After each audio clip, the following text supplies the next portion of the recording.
Hi everyone. When thinking of a project that I would enjoy researching and discussing, the topic of microplastics was the first thing that came to mind.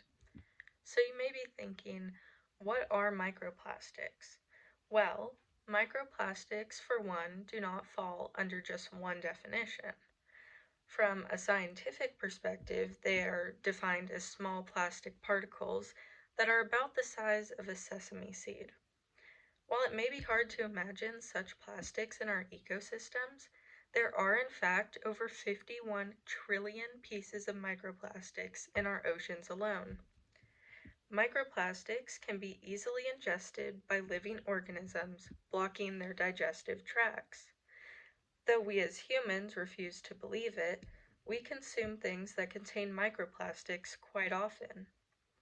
From a Catholic perspective, microplastics relate to three Catholic social teachings: care for God's creation, rights and responsibilities, and call to family, community, and participation.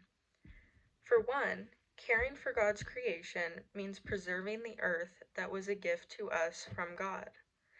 By littering, consuming products with plastic, and failing to dispose of our waste properly, has continued to damage our ecosystems with serious implications. In addition, it is our responsibility to care for the earth and all living things on it.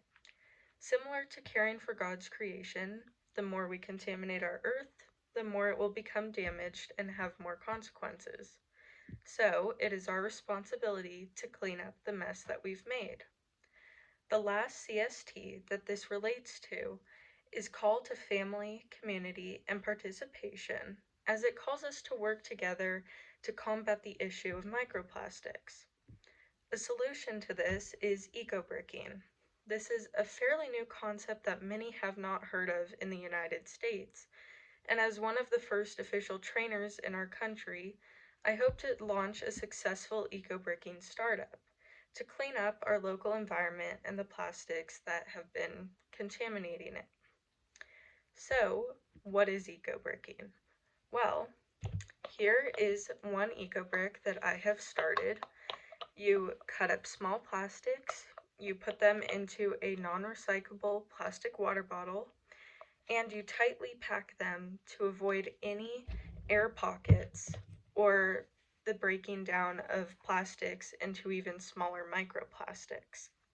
So, this is a way that we can prevent microplastics from going into our oceans.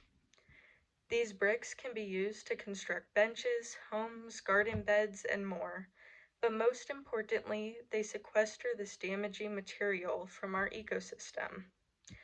It is important to note, however, that they need to be made properly with no air pockets, and they must be really tightly packed into a certain weight to avoid them from collapsing. So as long as we can transition to more sustainable products and prevent consumption of plastics, we can all do our small part to combat the issue of microplastics.